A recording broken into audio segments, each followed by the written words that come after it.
Yo, what up? It's excuse me. It's A Moses, and this video is called. I forgot what I named it actually. I know I was supposed to go live 30 minutes ago, but you have to excuse me. I was running low on hot Cheetos, and I had to get that handled. So, what we're gonna talk about is self sabotage, something that is not very clear, something that is not. Let me see how we can add our guests. Right, we got everything situated. I'm just waiting on my guests. How to treat it, how to prevent it, what it is, how it comes about, what you can do about it if you deal with self sabotage. Very, very important, especially for people who are trying to become successful, people that are trying to overcome any situations that are currently taking place that are hindering them from their success. We're going to touch on romantic relationships, the identity, the ego, a whole lot of good things, a whole lot of information. So if you know anybody who needs this information, make sure you share. Make sure you share, make sure you share. That's the most important thing. Helping people understand themselves, helping people understand their behavior so they can get to that next level and win and discontinue what they're doing that is blocking their blessings, that's keeping them from living their best life, as you guys like to say, and putting them in position so they can actually teach others, so they could be an example, so they can be the fruit to other people's roots. Okay, so again, I'm waiting on my guest. It's my fault I was 30 minutes late, but this is going to be another classic. That last video we did on narcissism, classic. It was beautiful. Could have been a lot better. That was my fault. I wasn't the same A Moses. I'm not gonna lie, I was a little high.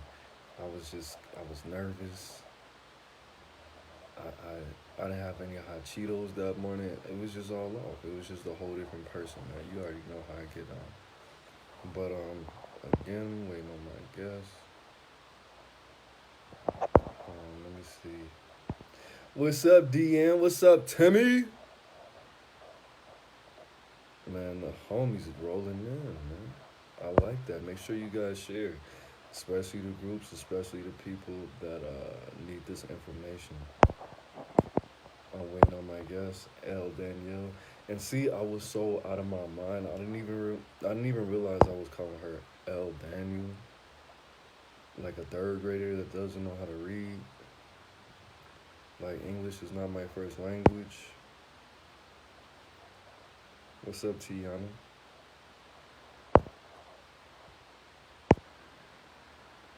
Let's see.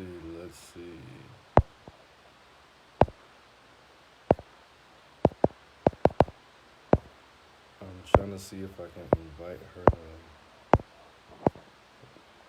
I sent it. Sent it. So again, some of the topics we're gonna touch on pertain to relationships, of course. We're gonna be talking about celebrities that commonly self-sabotage. We're gonna be talking about some triggers.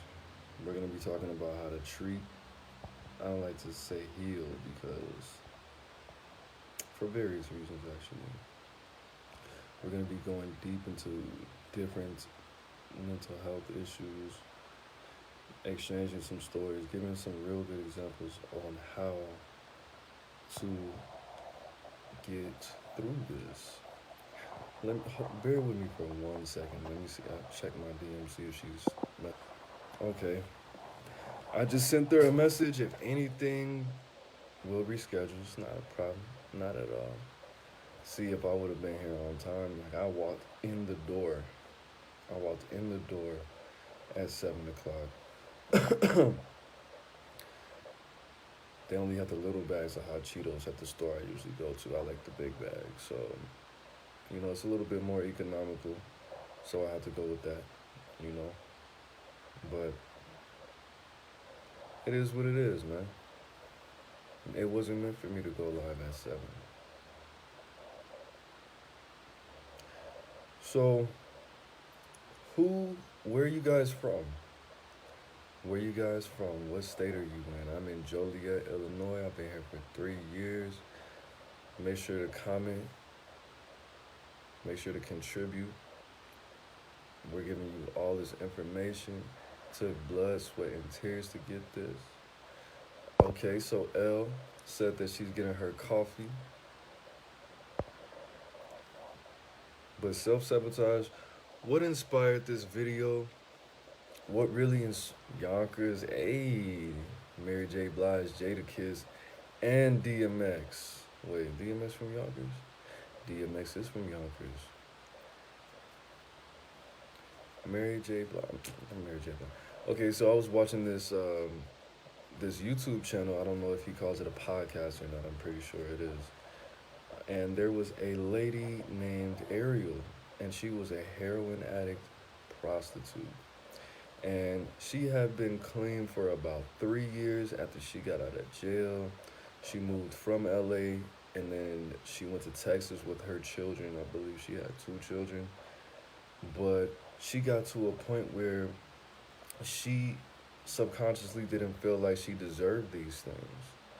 And things got too good. She was working a job. She had a nice house. Both of her kids had their own room. She had her own room. She had a good man, taking care of 2 kids that don't belong to him. She doesn't know who the father was. She was a prostitute, mind you, so these are trick babies.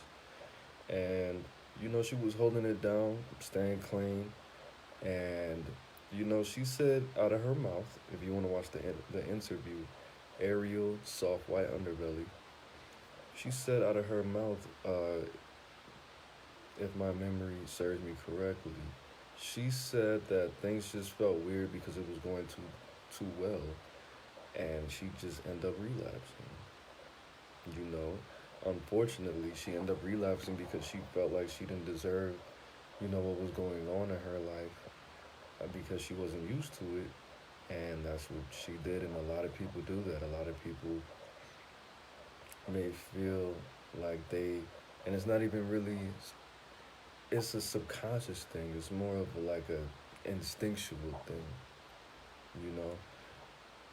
She didn't know how to handle it. A lot of people, I think, mess their lives up because they don't know how to handle these things.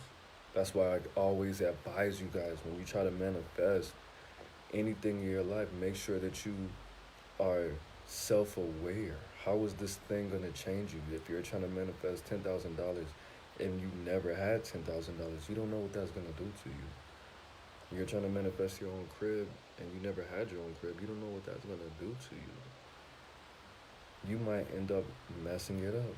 Not only because you don't know how to handle it, but because you might feel like you're not good enough. You might subconsciously think in the back of your mind, I don't deserve this. Why should I have this? Only ballers have this. Only people who worked hard and went to college have this. That's why a lot of people probably in the past self-sabotage, because they were limited in how they were able to get some money and make a living for themselves, because it wasn't as easy back then. A lot of people might have self-sabotaged because they deserved it, because they didn't work for it, because they didn't follow the formula. So again, guys, make sure you share, make sure you get this information out there. What's up, Elle? Hi, how's it going? I'm cool. Had to get some coffee real quick. Oh, man. I understand. I definitely do. All right, let me get my stuff together. Is that lighting okay? I feel like it's kind of dark. No, it's cool. Okay. There we go. Hey, What's up? doing good, doing good. So, glad to be here. Thanks again for the invite, and I'm super excited and looking forward to it. Hey, y'all. Oh, definitely, definitely. So, jumping straight into it, I was just telling the people the one of the main motivations for this video was, are you familiar with the podcast Soft White Underbelly I'm on YouTube? not. Obviously, is really interesting. You should watch it. The guy's from Chicago. He lives in LA. His studio, I believe, is in Skid Row. He interviews Wait, what did you say people it's from all called? different soft white underbelly. He does the interviews with different people, with like prostitutes, with homelessness, with Yeah. people who are okay. Yes, yes, yes. I didn't catch the name at first. Okay, so the episode he was interviewing Ariel, and she was a heroin addicted prostitute, and she was saying that she was clean for 3 years. She moved to Texas, and she said she felt weird because everything was going well. She had her children, she had her man, she was working, maintaining a job, and she ended up relapsing, and she moved back to LA, and she was back in that same predicament. And I was just thinking, man, there's a lot of people who, operate like this, and they don't even know what the motivation behind that is. And I think it's very common. How common do you think people actually destroy their lives? How common is that due to self-sabotage? I think it's pretty common. At some point, we've all engaged in some type of self-sabotaging behavior. And the thing about it is, when we look at self-sabotage, it can come in different forms.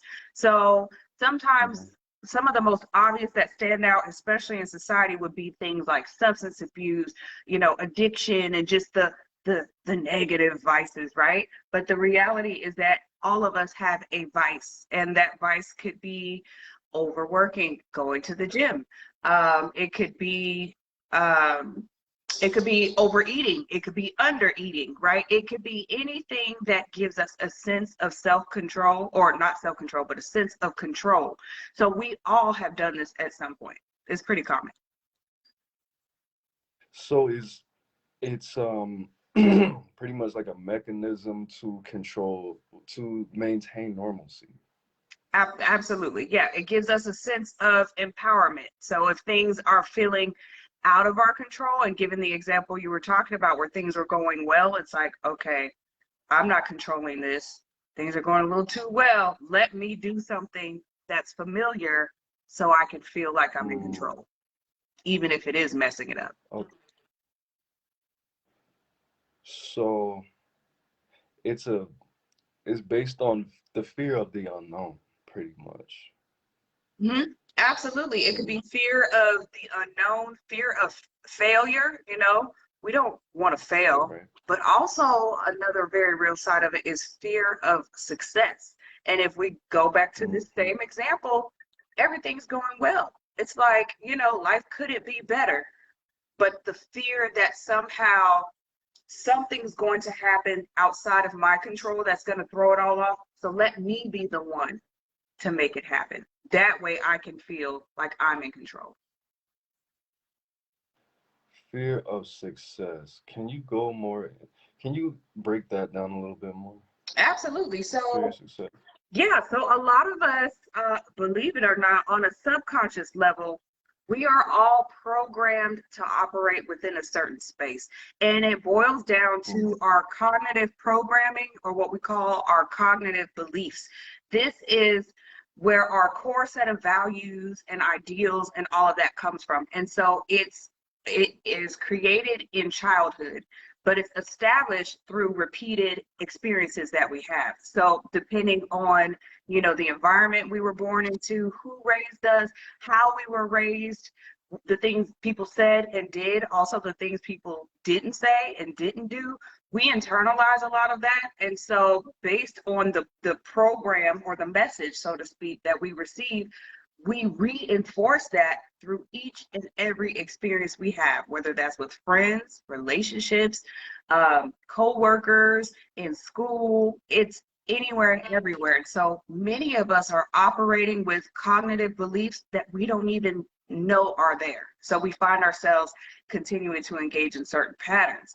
And so when we talk about a fear of success, this is, if we look at our cognitive belief and we've been operating in a certain level, so to speak, a certain range, not like, it's not like, oh, this person's better than that person, or these people have more, or those people have less. That's how we view it. It's all based on perspective.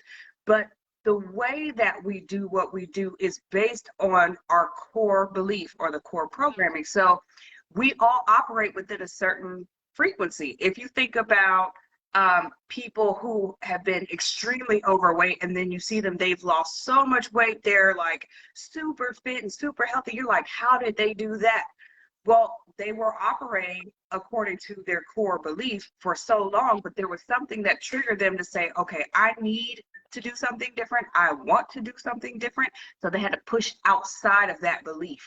They had to break outside of that and push past the fear of failure, but also the fear of success. Because sometimes we fear that, okay, if we do succeed, then does that mean that I've been holding back this whole time? Yeah, you have. We all have. So it's almost like this reality that we don't want to face. But yeah, that's essentially what a fear of success is.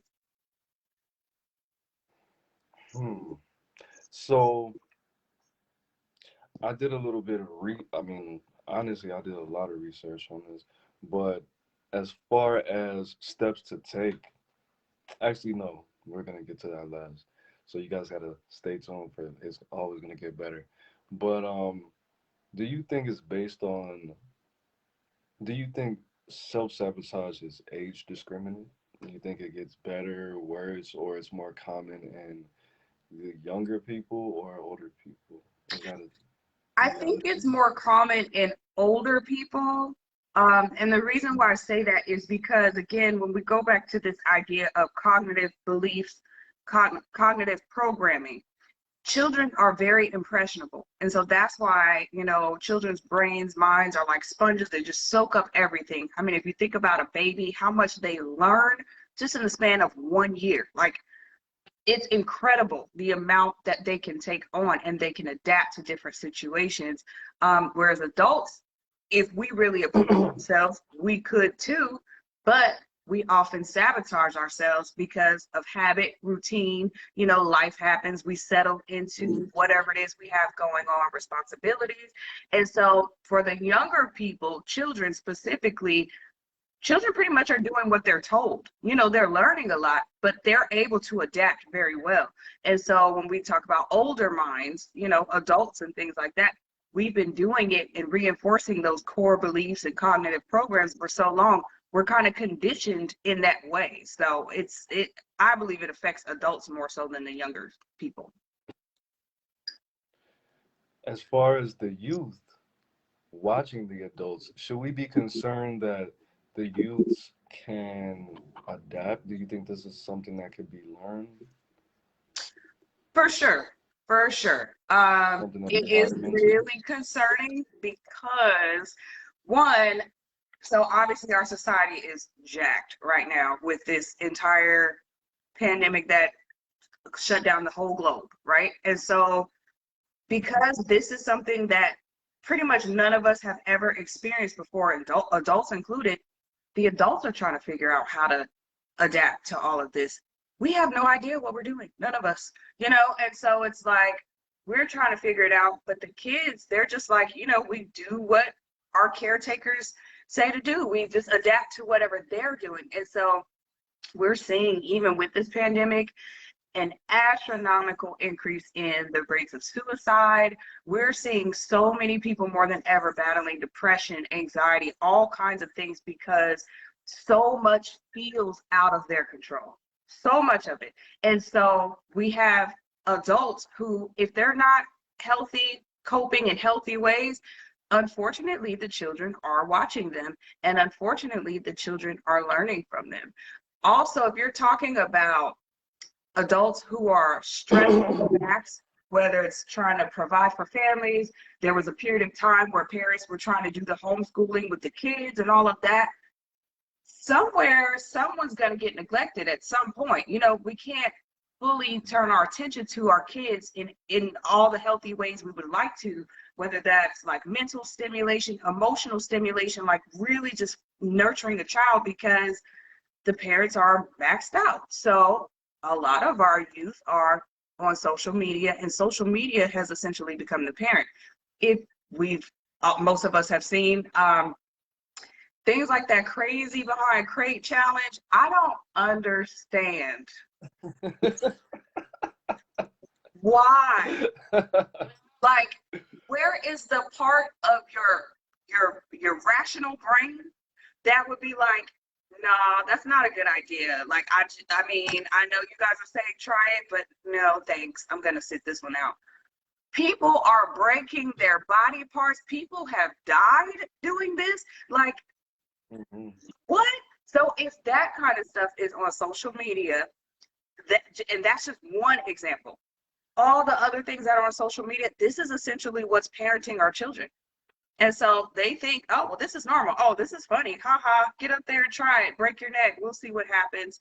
Like, it's a game. And I'm like, y'all have no idea. Like, it's scary. So, yeah, it affects the kids because they are learning from the internet, and the internet has everything up there. I'm not saying I'm not one of those that's like, don't go on the internet. I am a huge advocate of looking up anything and everything. Like, if you don't know something, Google it, find it out, do your research. But everything on the internet is not healthy, and especially like the age that these children are seeing all the things that they're seeing. I'm like, okay. And some of our parents, some of the adults were so just, again, maxed out with life or whatever's happening. We don't have time to deal with this and this and this and this and this and this and this. Or do we have time for that? But we're just choosing other things. So yeah, it's really concerning for the kids. When situations like that, especially when the internet becomes the parent, let me. Oh, thanks, man. I really appreciate that. I appreciate that. Make sure you Hi, share the video you. so I don't know. everybody can receive Hey. some of this. Oh, Tammy's the homie. Michael's the homie. I think Tiana's still here. I hope so. I hope she shared too. All this free information. But things like that can cause mental health issues. Neglect is a form of abuse. It can cause depression. It can cause anxiety. And as far as that, um, do you think that depression or anxiety or any other mental health issues would make someone more prone to self-sabotage? Absolutely. Absolutely. Again, going back to it, we all do this, right? In various ways, whether it's Hmm. distracting ourselves on social media, distracting ourselves, just on Netflix, or just whatever it is. It could be like, I have a pile of laundry that I need to do, and I'm going to sit here and scroll through my newsfeed. I do that just because I know I don't like laundry. I acknowledge that. I'm just choosing at this point to not do that. I'm avoiding it, right? But when it comes to mental health, depression, so when we talk about depression, this is if someone is clinically depressed, and not that everything has to be clinical, right? Um, we can feel a depressed mood if we hear sad news, right? There's something called secondary PTSD, where it's like if we're exposed to other people's trauma, or we hear these horror stories about something that happened on the news, that really does affect us, like, or in a real way. And so that is about of depression. At the same time, when we're talking about someone who's clinically depressed, and this is something that they've been experiencing, for a period of 6 months or more, where you're noticing changes in your appetite, changes in your weight, changes in your mood. If you're noticing changes in your sleep, you're noticing maybe crying spells, or you've had a loss of interest in things you used to enjoy, or if um, you are lethargic, like laying around all the time, or you just you find yourself isolating yourself from family or friends, or you're just not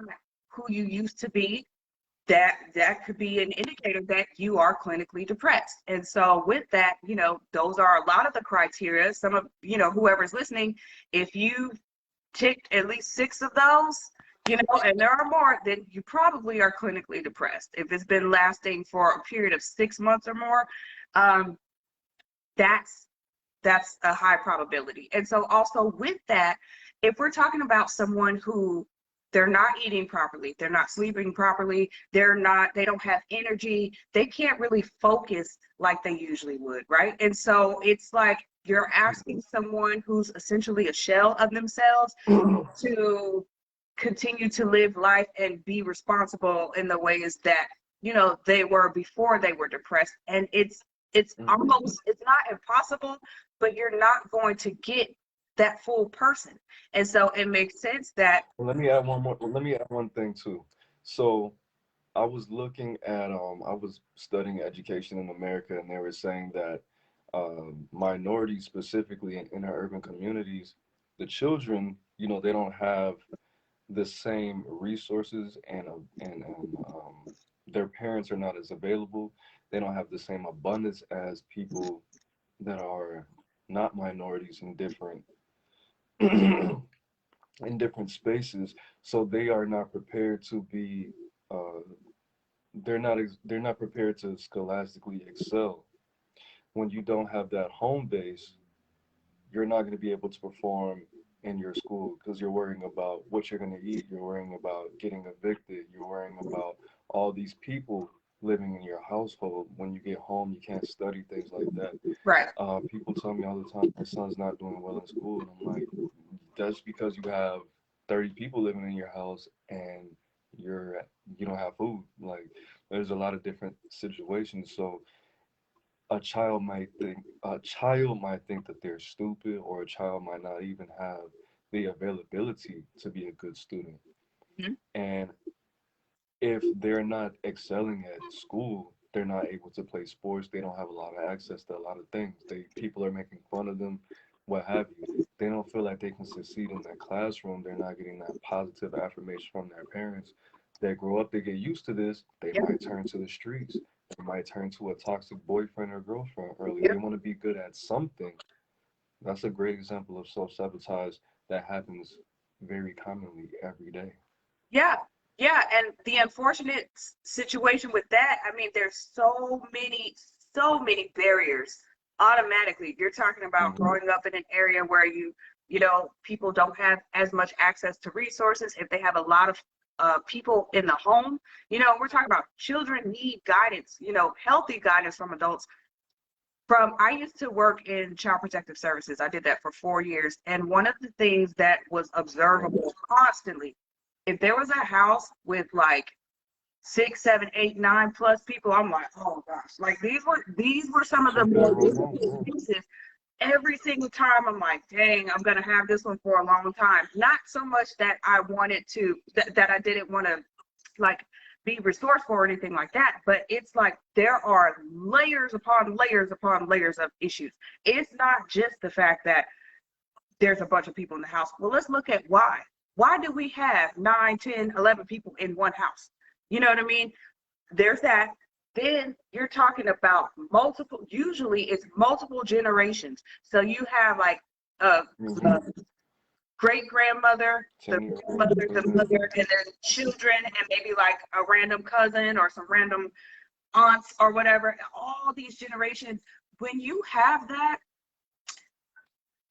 the parent, the mother or the father or whoever, is the biological parent of the child, may not necessarily be the authority in that household. And so if we're talking about a mother who, say we have an 18-year-old who's a mother, she has like a 2-year-old or something like that, and she lives with her grandmother and her grandmother's mother or some aunts or whatever, she's probably not the one in charge of that household. So essentially what can happen, and what usually does happen, is that mother's role is attacked unknowingly, sometimes knowingly. That mother's role is challenged by whether it's her mother or her grandmother or an aunt, that person becomes the head of the household. So now you have a child who can't really listen to their parent because even their parent, they're treated like almost like siblings, even though that's the mother of the child, right? And so that's just a second layer. And then when you talked about like not having enough resources, whether it's food, access to whatever it is, clothes, healthy mental stimulation. When we look at what's called Maslow's hierarchy of needs, if your basic needs aren't met, you're not in the space to even think about, oh, let me see how I can make a positive affirmation today. Like those are rich people's problems. If you're in that space where you're just trying to figure out what am I going to eat today, or I wore this outfit 3 days in a row and they're already laughing at me at school and I'm tired of the teacher pulling me aside because I smell funny, or you know what I mean. There's just so many layers, so much stuff going on. And so with a child like that, they do internalize that. Oh well, I'm slow because they didn't get enough sleep. Their mind is not rested enough to learn the next day. Or a lot of children in these environments are experiencing heavy dysfunction, whether it's domestic violence, a lot of like abuse. And abuse can look like, y'all don't get mad, okay? Y'all don't get mad. Abuse keep it real can look like, or what I'll call it, unhealthy. We're talking about children. Cussing the child, get your black ass in this house, I'll knock you the fuck out. Hold up now. He's 6. He has 6-year-old problems. He has 6-year-old problems. He doesn't have 18-year-old problems. He doesn't have 23-year-old problems. He doesn't have bills. He doesn't have responsibilities. It is not his fault, ma'am or sir. Stop talking to him like that. You're taking out your frustration and your anger on a 6-year-old because he's antsy because his stomach hurts, or because he won't be quiet because he's had to sit down in a chair for 8 hours at school and he needs to get his energy out, but you're too tired to take him to the park because you had to do this for that person, and your mom wants this, and your cousin wants this, and your aunt wants this, and you got to run around. We got to stop that now. I'm tired of it. It's ridiculous. So this 6-year-old child is internalizing these adults' problems that they put on the child. The child thinks they're slow. The child thinks they're dumb. The child goes to school and it's reinforced at school. The child thinks they stink. The child doesn't have friends. The child doesn't get they get the leftover foods, the hand-me-downs. You see how their core programming is already being set up for them? And it's being reinforced every time they go to school, every time they interact with their family, every time they go to church, every time they go to another relative's house, and all these bad kids, where's that bad boy at? Stop calling your kids bad. Why are you calling your children bad? You the one raised them. Why are you calling them that? You see what I'm saying? So now these children are internalizing that. They think they are bad. They are stupid. Well, since I'm not getting any healthy attention here or at school or there, let me go join something where at least they'll recognize me, where at least they'll accept me. This person, they could beat on me all day long, but they tell me they love me. I don't hear that from my folks. This person takes from me and does all this stuff, but at least they give me a place to stay. And it's so unhealthy. Yes, people like this do internalize that. They have low self-esteem. They do sabotage, but at that point, I wouldn't even call it sabotage. That's a learned behavior. That is a learned behavior at that point. That's what they were taught. That is their cognitive belief. That is their core program that they will continue to reinforce until they get the education that, hey, you were set up from the beginning and you didn't even know. So knowledge is power, but unfortunately, yeah, that happens to a lot of our kids, and we see what that looks like today. That was really, if you didn't share, man, bro, that touched me, man. That was real powerful. That was real. That was Black genius. That was powerful. That was power. You need to clip that part and put that on your YouTube. That I was don't know how to power. do that, so I'll get with you after because you know I'm not tech savvy. I got you. I got you. I got you. Send me your email. I'll figure it out with you, man. If you Pharaoh Tarot, man, you see, make sure you share this for the people. Tammy, everybody watching. It should definitely be more people in here. I didn't do much. So when we have those type of situations, what I found from my research was identity reprogramming. I have a book. I actually found the PDF, and then somebody, a random stranger, gave me the hard copy. It's called Psycho-Cybernetics, and pretty much what that is reprogramming yourself. Instead of learning who you are, creating who you are. Yep. Because I watched one video by a guy named Aaron Doughty, and he said that people self-sabotage because they identify with specific behaviors. People might say, I'm only like this because I'm just a negative person. If you actually reprogram yourself to be a positive person and to is through various methods as such as invoking certain energies, visualization, things like that, um, you will become a different person and those cycles will break, Mm-hmm. which is through everything that I've found. That was my favorite way of breaking self-sabotage. Can you speak on that?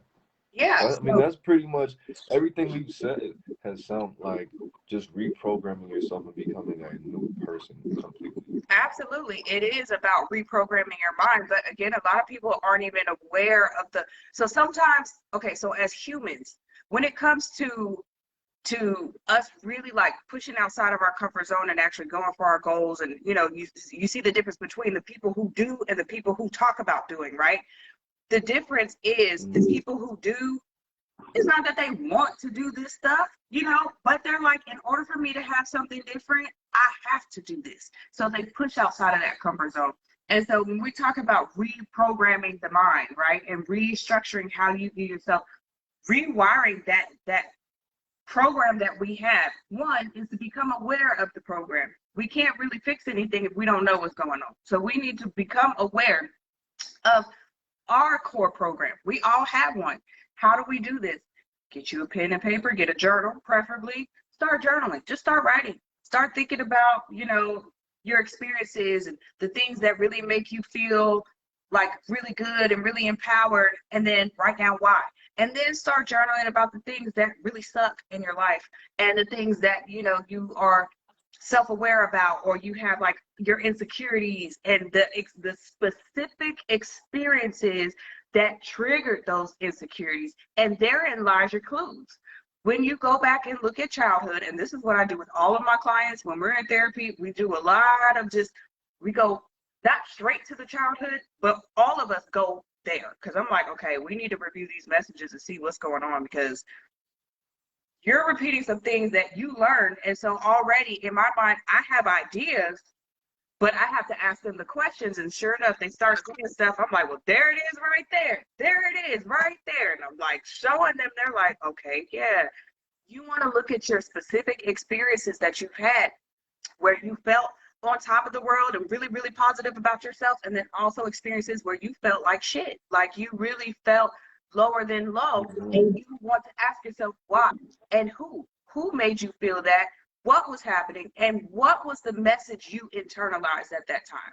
And so when we think about the core programming, children's minds are not fully developed. A lot of us, all of us, are walking around. Just imagine kids. The whole planet is nothing but kids. Every time you look at an adult, there's a child inside of them. The adult is the avatar, but the child is still in there. The child is the program. And if you don't recognize, if you don't have this awareness, but you're so stuck on physical appearances, or, oh, this person looks like that, oh, they look like they have it together. No, pay attention to what people say and what they do. That will really clue you in onto that inner child, right? A lot of these grown-ass adults walking around here are hurt children inside. The children have not healed yet, and they don't even know because they're not aware of the program.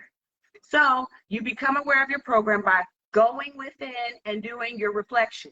It's not about, we can call up our friends and be like, hey girl, this happened again today. Okay, yeah, that's temporary. That's going to give you a temporary fix to feel better, right? But you're going to go right back to that hurt child.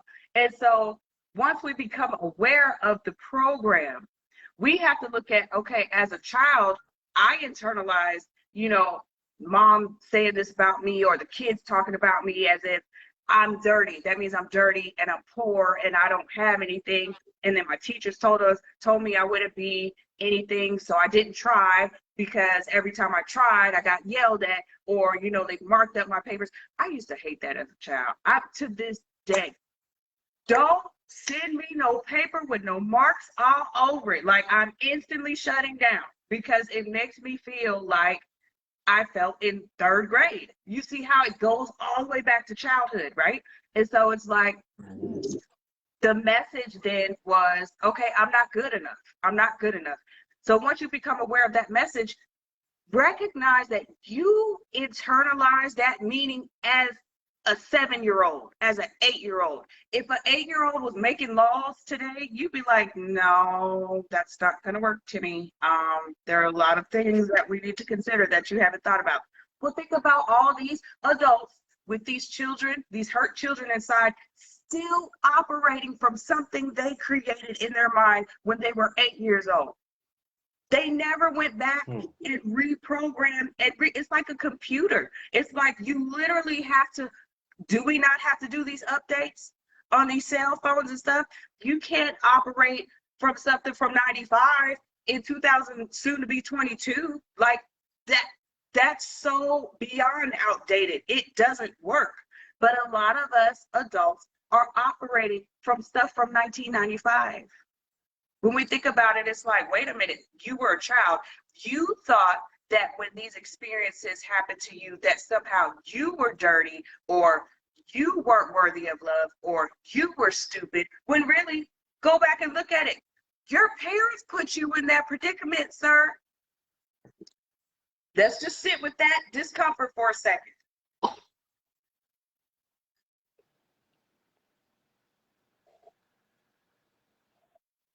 Oh, you had 9, 10, 12 people in the house?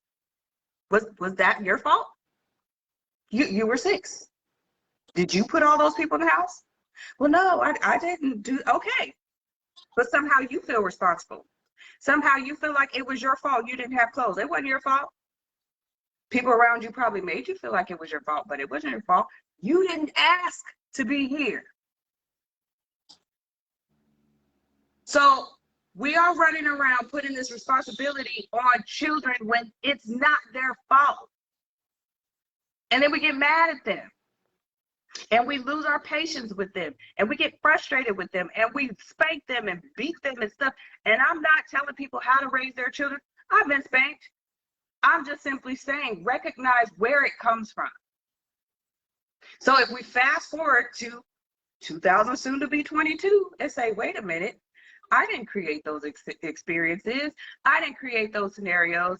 I didn't ask to live, you know, in a house full of people without access to resources. And I didn't ask to just kind of get bounced around here and there. And I'm not necessarily blaming anyone, but I internalized that like somehow it was my fault. It wasn't your fault. But now that you are aware, you have to recognize what it means for you today. It means that unfortunately for me, I was put in a position where I didn't have access to a lot of resources. And yes, I internalized it and I felt less than.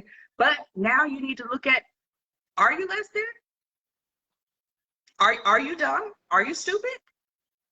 Let's talk about it. You know what I'm saying? Start to go through your capabilities. All of us have gifts. All of us have skills. All of us have experiences. All of us are good at something, but we downplay it, sabotage, because of fear.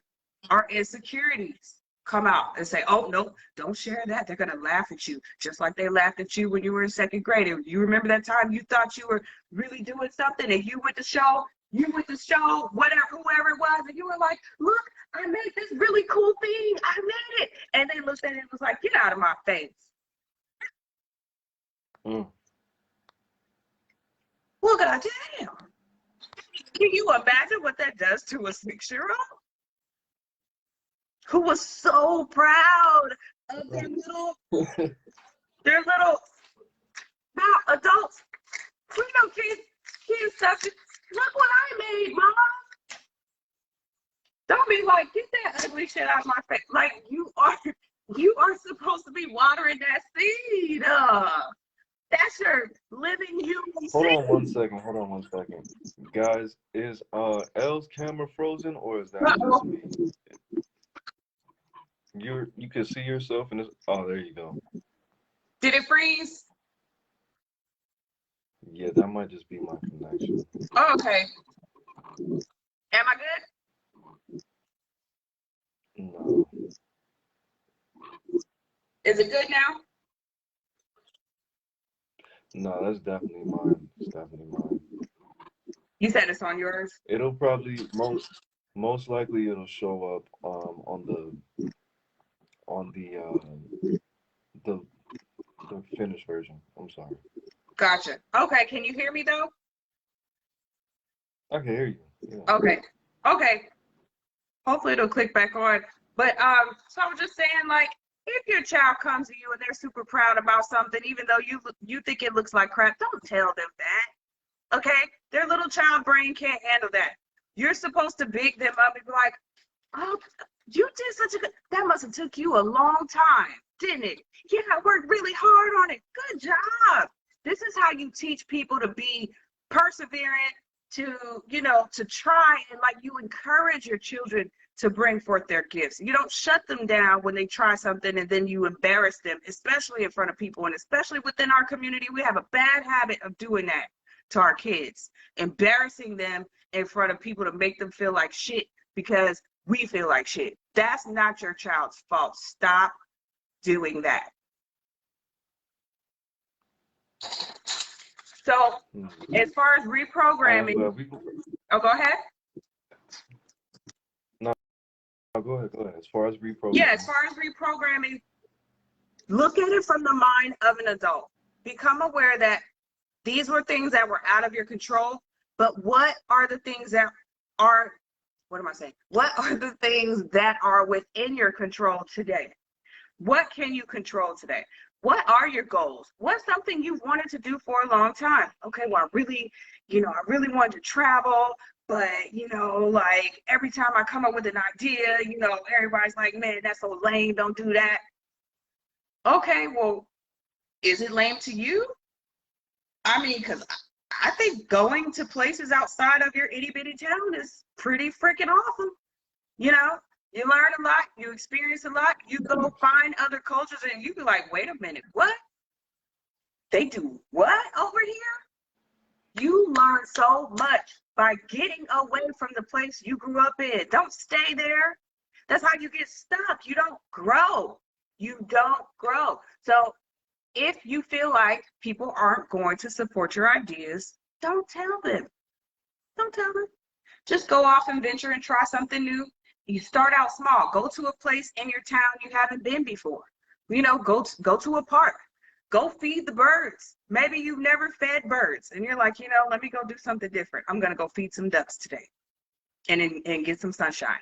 Just little things like that will really start to help you reinforce who you are so you could start validating and rewiring, restructuring that mindset and shifting it from what you internalized as a child to, okay, this is who I am today. And because that happened to me, that doesn't mean I have to keep carrying that around with me. I can begin to heal myself. And that's what it's about. That's true. And for everybody who feels like they can't travel or they don't know how to travel, save $1,500, $1,000.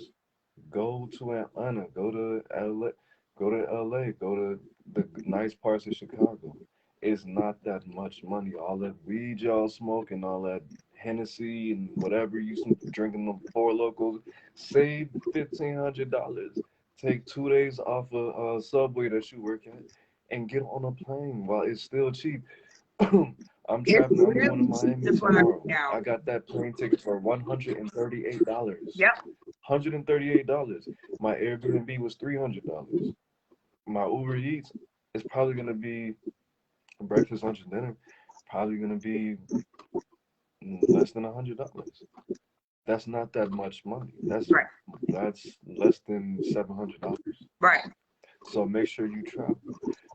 Make sure you travel, because look at all these rappers, especially the Chicago rappers. They all died, 90% of them, probably more, from some form of self-sabotage.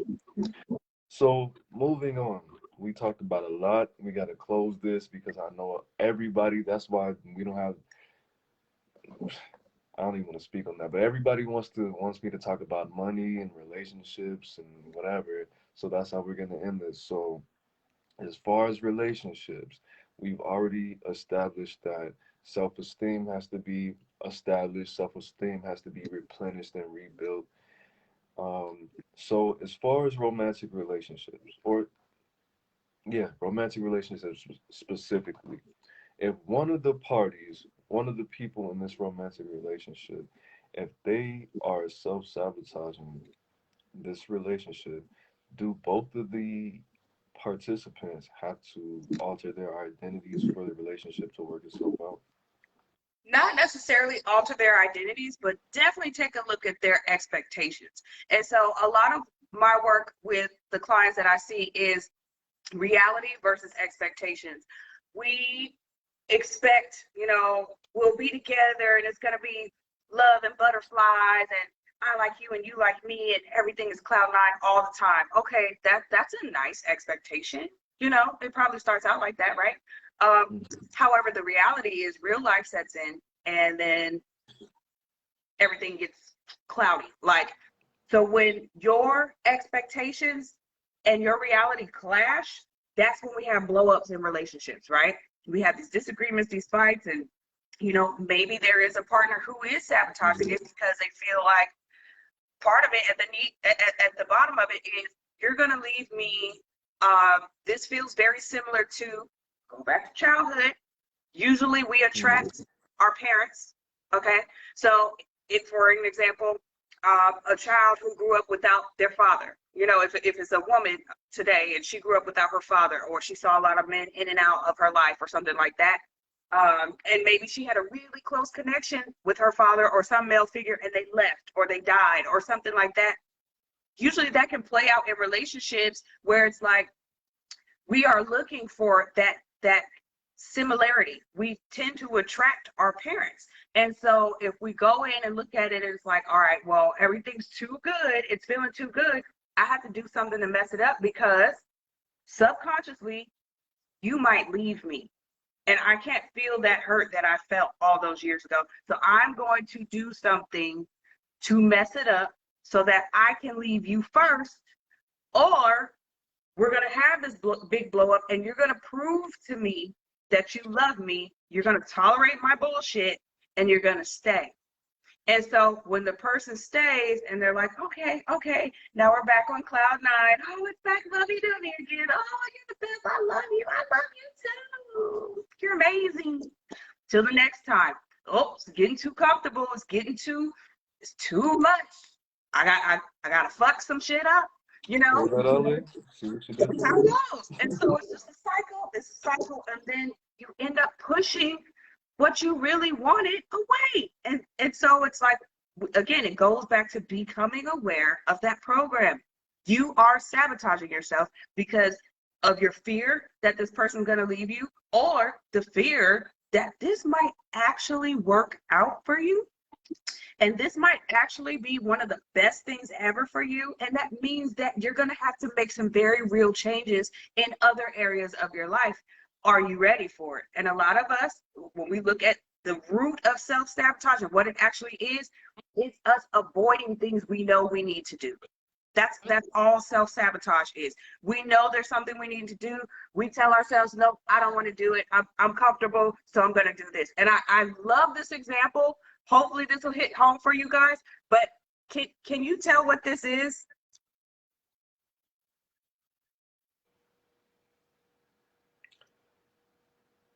On my end, you're still frozen. Okay. Well, so hopefully when it plays back, so I pull it out and pull it out. Can you tell what it is? Can you tell what it is? Can you tell what it is? It's not that saying you can't see the forest for the trees. This is what this is. I'm basically holding something up to the camera, but it's super close up. You don't know what it is because you're in it. So it's not until you pull back, pull back, pull back, pull back, zoom out, you're like, oh, it's a tissue box. I thought it was a calendar, or maybe I thought it was a envelope. It's a tissue box. We have to put things in perspective. And so when we talk about self-sabotage, on the box, it has a 20%. I forget his last name, David something, super really good with like motivational speaking.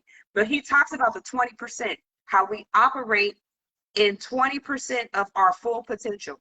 And so at 20%, if we like folded the clothes that day and wiped down the counter, we're like, oh, I did an amazing job. Well, you were only operating from 20%. You could have done so much more if you push past that 20% and really started moving toward the 80 and the 90 and 100. But the thing about our comfort zone, our programming, our brains are wired to keep us stuck. So it says, hold up, where you think you're going? You're going a little too far away from this 20%. Get your ass back here in this box. Get in the box. Get in the box. Stay in the 20%. Think you out here think you trying to do something. You ain't doing nothing. Insert negative messages from childhood.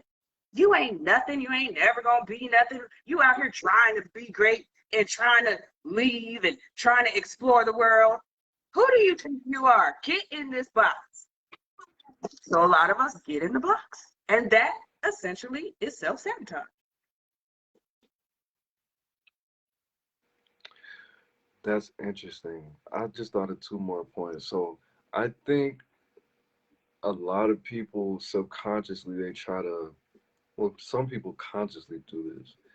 They try to have a baby or get married to help the person change their identity to make them better.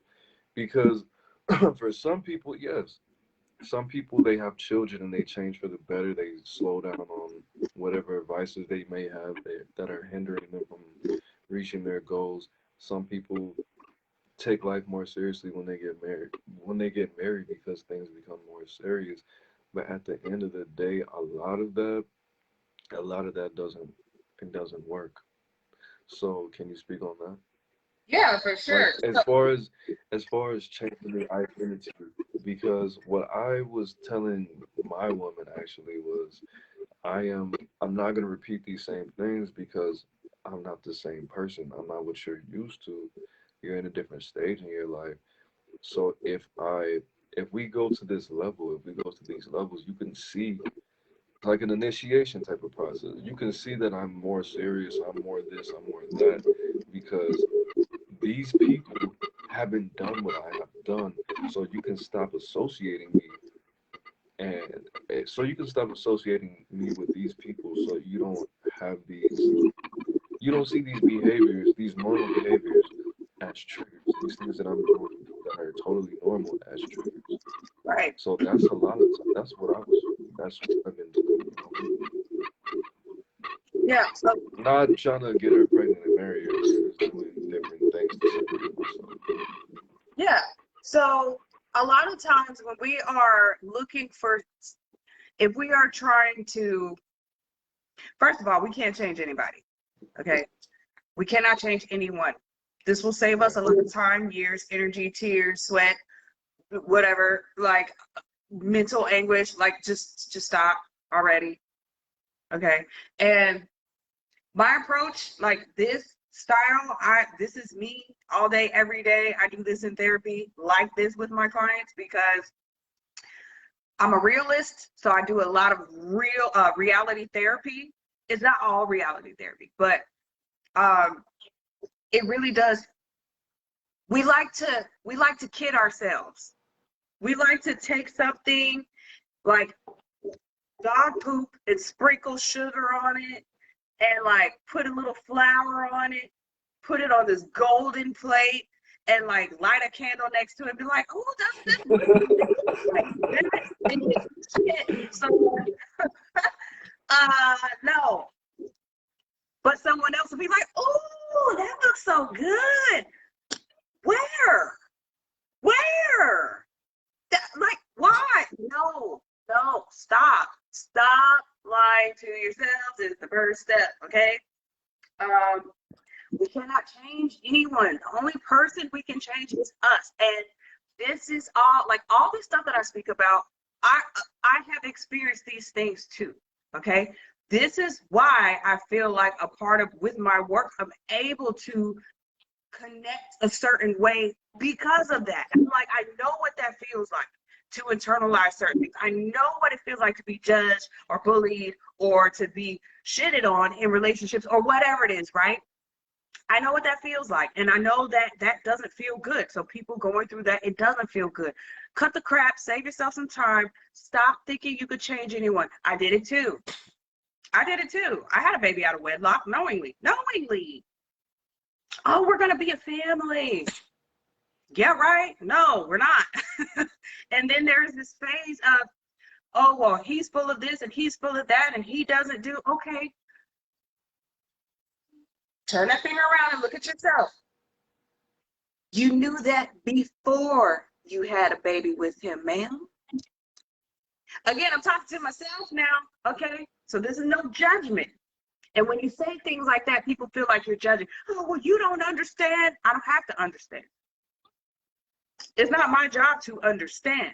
My job is to take what you're talking about, put it on a platter, and give it back to you because it's yours. So you can look at it.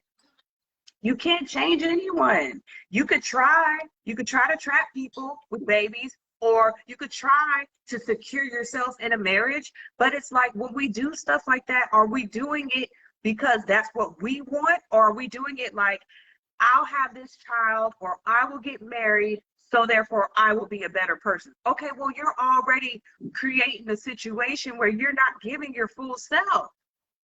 You haven't healed, and so you're looking for some motivation outside of you to become a better person. It doesn't work like that. True transformation happens inside. You can buy all the newest this and the newest that and get the newest lashes and the newest this and that and all you can get all the things. If you doesn't change the fucked up parts about you. And we all have them.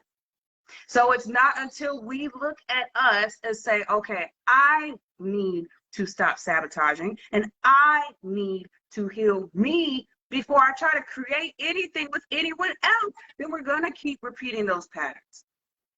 So it makes sense to be like, no, I don't want to repeat certain things. I need to make sure that I'm good. I need to make sure that whoever I'm creating, whatever I'm creating with, that they're good too. I mean, don't you want happy, healthy, whole individuals to work together to build something together? Or do you want to start by cutting off half your leg and say, all right, let's make it work? What? How? How are you supposed to do that? It's unrealistic. It's sugar-coated shit.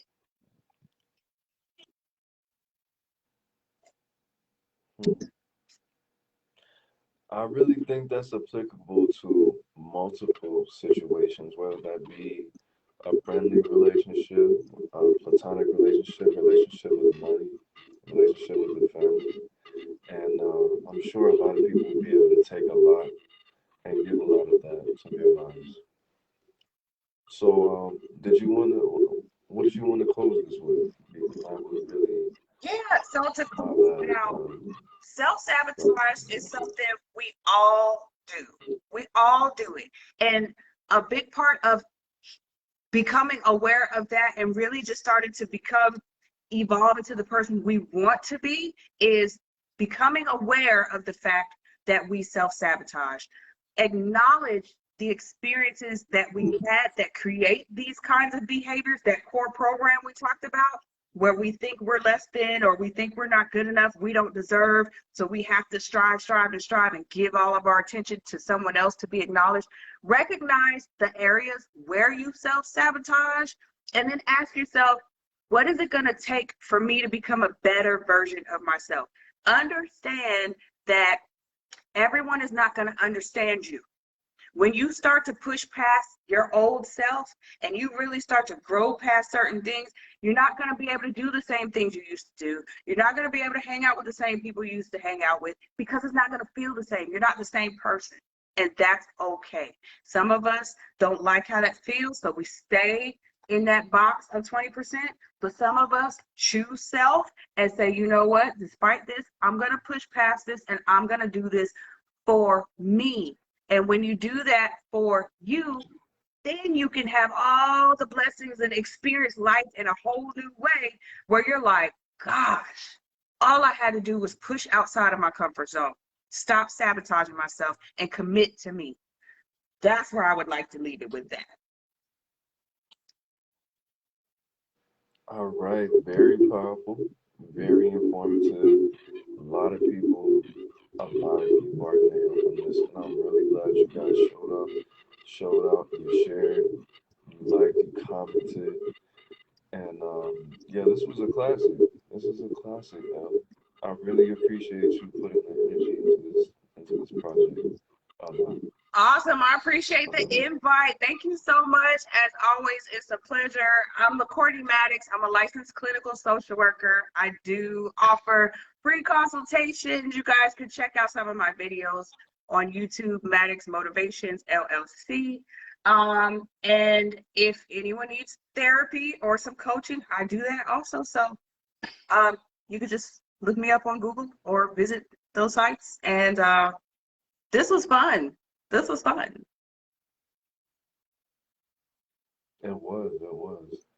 I appreciate it. Of course. All right. Well, thank you Everybody so much. Definitely hit up. You're welcome. Thank you. All right. Take care. All right. Till next time. You too. Thank you. Peace. All right. I'm trying to figure out how to log. Come on, man. I was a mother. I can't. So basically, go with nature. Go with your heart. Don't sabotage yourself. Hit up Elle. You have her information. You just saw. You just saw the genius. I didn't even have to tell you. I didn't even have to do that. You saw the genius. She does what she does. You bought all these cigarettes. You bought some weed. I know you bought some weed today. It's Saturday. You're going to go to church in the morning. That pastor is not messing with the homie, man. I could promise you. He's not memorizing those scriptures, bro. You got to read the Bible for yourself sometimes. But, anyways, I hope you guys healed, heard, learned, and let that information give you some clarity. That's it. It's Aaron. It's Moses. I got to get ready for my day tomorrow because that's what successful people do. Stop self sabotaging. I love you. Love yourself. Peace.